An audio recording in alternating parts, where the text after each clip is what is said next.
Yo, what's going on YouTube? This your boy Kamen Zero Spike back again once again, and today we're here for Ohsama Sentai King-Ohger episode 39, and this episode was great. It was really good, but I'm gonna have to say the fight between our main Sentai and the rest of the jesters, yeah, the fight was really dope. It felt very anime, like it was very anime to me, which is fine. I love anime, but man, if you watch this episode on a streaming site, man, the CGI looked, it was a little bit all over the place, and the compression was kind of bad. I mean, the fight was dope. The fight was beautiful. I mean, the fight looked really good, but it was just so much CGI. Also, even if you downloaded it, maybe it was kind of bad. Maybe it was a little bit worse. You guys let me know down in the comment section below. I mean, keep it. You know what? Keep it hush. But this episode was great. We start off with Yama basically making this plan to essentially just get King-Ohger back by having him and the rest of the Rangers go into sneak into the castle in King-Ohger and try and basically get Bell out of there. And they are given these 6 supercomputers, but basically they look like hard drives, and they're given these 6 supercomputers. Everybody's given one, and one is a fake and one isn't, and they're all given to them all together, so everybody basically splits up to get into the castle, and they basically just make it like a sneaking type of thing. But at the end of the day, everybody ends up getting caught in the first place. We do see that Doug is mad at the rest of the jesters because he feels like y'all are not making this fun. Like, y'all fighting against them and having these schemes and plots against them isn't making this fun, and I'm thinking about might as well just going and destroying the planet in general. And he basically warns all of them that, hey, maybe I should just destroy all of y'all. Like, go down there, take this seriously, and make this war and everything fun. So we all of them go down there once. Like, all of them go down there. They're all in King-Ohger. Bell is inside the castle, and our Rangers end up storming the castle, and they all end up getting split up anyway. So they can, everybody basically takes on a jester themselves. We see Gita and Jeremy, they take on Gorma. They take on Gorma. We see Rita ends up taking he ends up taking on Goramon. Well, they end up taking on the big white one, Goramon or Gormajin. And of course, Dabowski takes on Kamen, and Himeno, she takes on Gori, and they're having these fights, and everybody's kind of getting their butts kicked. But as they beat them, they end up crushing whatever hard drive or supercomputer that they have on them. It turns out that was fake. So we did see that Yama basically says that their swords, their calibers have a command. They have a function that allows them to tap into the Shu God's power more. They have like this command where they're able to get like this supercharge of surging energy, and able to make them way more powerful than they already are in their base forms. They make them really like, basically it gives them like a Kaioken, where they're able to get stronger in this form for a while, and they kind of take on like the characteristic of whatever Shu God they represent. And this power it will hurt them and it can kill them, but it makes them very powerful, and it doesn't last that long. So they have to really take advantage of this power that they're having. So everybody kind of gets beaten, and when they do get beaten, it turns out everyone's supercomputer was fake. Yama did state that all of them are fake, but like 5 of them are fake, but 1 isn't. So he did that to basically motivate everybody to take like what they're doing seriously, because he knew that some of them would slack off, and they actually agreed with that. Like, yeah, Dabowski and Himeno actually agreed that, yeah, we probably will slack off. And So they end up storming the castle, fighting everybody. Turns out it was all fake. We see that Yanma, he takes on Haribel. He basically like blazes past her, but she ends up meeting up with him in the castle. He ends up fighting her, and she ends up beating him. Everybody ends up getting beat, and it turns out Yanma reveals that all of the supercomputers were fake, and the supercomputer already showed him how he could get King-Ohger back in general. And out of nowhere, you see his shoe god, the dragonfly, fly up to the very, very tip top tower, and all the other shoe gods are there on top of the tower as well. And he hits it with a massive amount of power and electricity, which charges up all the shoe gods, and they end up growing like these laser, like basically did the same thing that the Rangers are going to do later on the episode. Basically grow like these extra appendages and like these laser like energy, you know, claws and stuff like that, like claws, fangs, wings and stuff like that. Like they all look really, really cool. They basically harness the true power of the shoe gods. So that's when everybody starts to fight each other all over again. And while they're fighting, everybody activates their ultimate, you know, they activate these forms, and they really are starting to hold their own even better with all the jesters.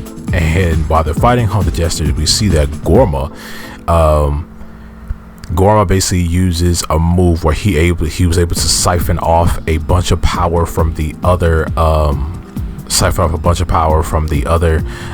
shoe gods, and not the shoe gods, from the other jesters and they all like basically like they just end up leaving. And when he siphons off that power, he starts to fight all of the Rangers by himself. And while he's fighting out by himself, we see that Haribel, they ended up fighting her. Well, they end up also having to fight her, and when they fought her, they do end up beating her. And forcing her to take her power, like release her power among King-Ohger. And now everybody in King-Ohger is essentially free. They don't have to listen to like her influence and stuff anymore like that. And when they do, they ended up fighting her, and they are just getting ready to destroy her. They're using their ultimate attack, and they surround her on all sides, and they're just getting ready to destroy her. But Gorma basically was getting ready to abandon her, and she screams at Gorma, and she says that, please. Hi, Future Spike here, post editing this video, and I did forget to mention that she did end up using her ability on Gorma, and that's why he, when he used his substitution technique, he ended up porting himself in the middle of our Ranger's attack, and that's why he got hit, because she used her she used her ability on him, which I didn't think was possible, but she ended up using her ability on him, and her ability was "Don't abandon me." So when she screamed out "Don't abandon me," that's when he got ported over, and he's the one that ended up getting hit. But yeah, now returning to your regularly scheduled video. He's like, please don't abandon me. And he's like, nah, you want to play your own little game, that I'm out of here. And he uses his substitution technique, and he tries to leave, but he ends up substituting himself with her, and he's the one that ends up getting hit by their ultimate attack. And after that, Gorma is defeated. Like, Gorma's gone. They actually defeated one of the jesters, and after that we see our characters walk up to each other, and they give like this team like hands in type of thing. They're like, yeah, we did it. And then everybody like falls down, like they pass out from they basically fall down from all the exhaustion, and we get a flashback from Dabowski. And after that, we end up seeing Haribel and the rest of the jesters all talking with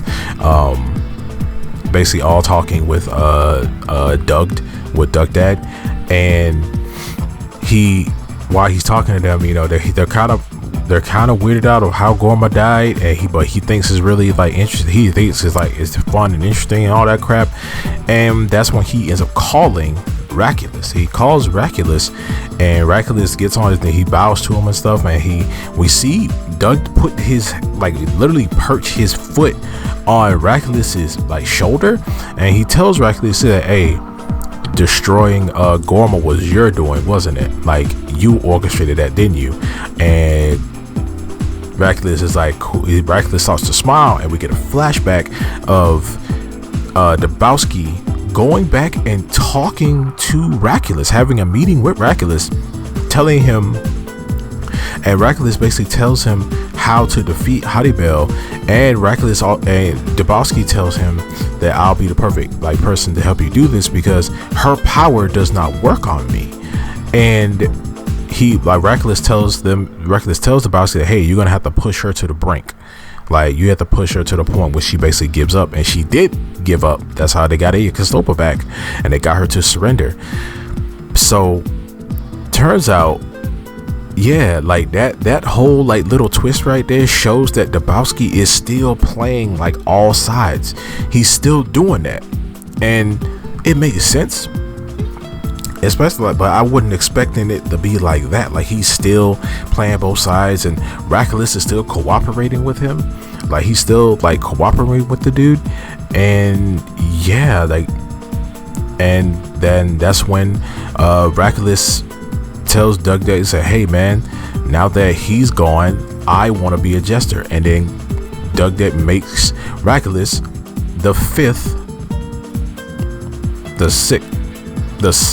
basically makes him the 6th jester now.